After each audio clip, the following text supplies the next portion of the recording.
Disclaimer, this video was not made with the intention of hating on Mino, Bobby, iKON, Winner, or anyone mentioned in this video. This is purely my opinion. I am both an inner circle and an iconic. I love the mob, but I also understand why a lot of fans were not happy with this collaboration at the time of release. I did mention in an old video, linked in the iCard, that I think the mob shouldn't have disbanded, and although I still believe my opinion, it has changed a little bit with a new perspective. When the mob was released, I had very recently gotten into both Winner and iKON. I was not really familiar with the fan war between the two, not having watched Who Is Next at the time.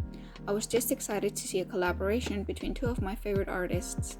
In hindsight, I do see why many fans were upset.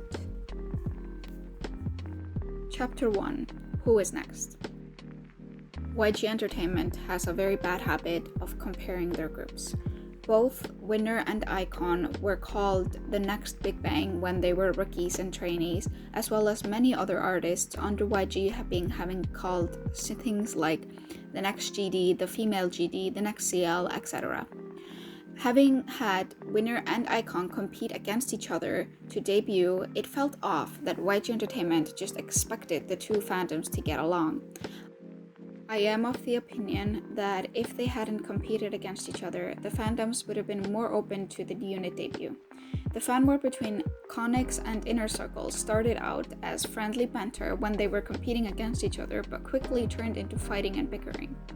When Team A won and were named quote-unquote winner, many Conics or Team B fans at the time were very upset. Chapter 2. Bobby was still a rookie. With almost a year since iKON's debut and no sign of a comeback, the subunit debut felt out of touch.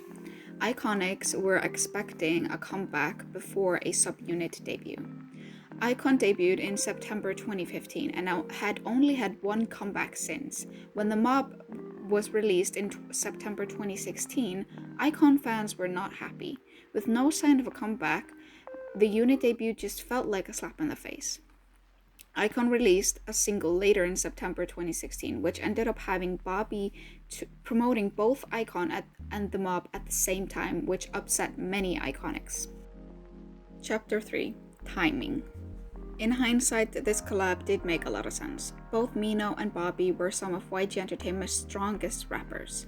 With Bobby winning Show Me the Money 3 and Mino coming second place in Show Me the Money 4, it made complete sense that the company would want them to collaborate. The biggest issue was definitely the time. With iKON being under a year old and not having a comeback in such a long time, as well as Winner not having had a comeback in 7 months, the timing was just off. I do get the company wanted to capitalize off the success of Show Me the Money, but I do believe that if they had let the groups just have comebacks first, it would have been a totally different story. After the mob debut, neither iKON nor Winner had comebacks for a long time. Overall, Winner's hiatus ended up being 14 months and iKON's 17 months.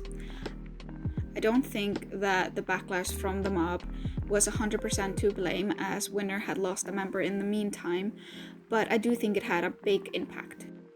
Many iconics have always wanted a unit debut between BI and Bobby ever since the anthem was released on their first album, which is one of the reasons iconics did not want the mob.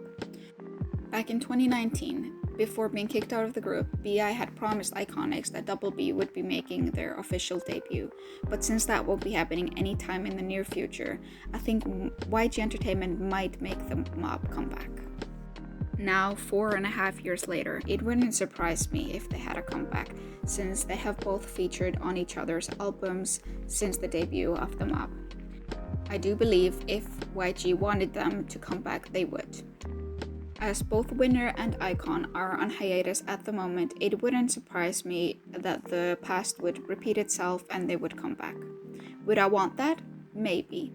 As an iconic and an inner circle, I would rather want more collaborations from members of their respective groups or more solo debuts from the respective groups. Conclusion. Should the mob have disbanded? My answer is still no, and they technically haven't. But having looked into the fan war more, I think that they just debuted at the wrong time. The mob was definitely successful both in Korea and internationally, but it just became infamous among the fan bases. Although it was successful, it was not nearly as successful as their solo projects or their group projects since. I know this video was very different from the stuff I've made in the past, but this is the kind of stuff I like watching and I wanted to make this kind of videos in a long time. I do encourage you guys to check out both Mino's and Bobby's most recent comebacks. There might be some people watching this that did not know that they have collaborated again since the mob. So I would encourage you guys to check out Up by Bobby and Oh Man by Mino. Anyways, stream you mad, and I will see you guys next time.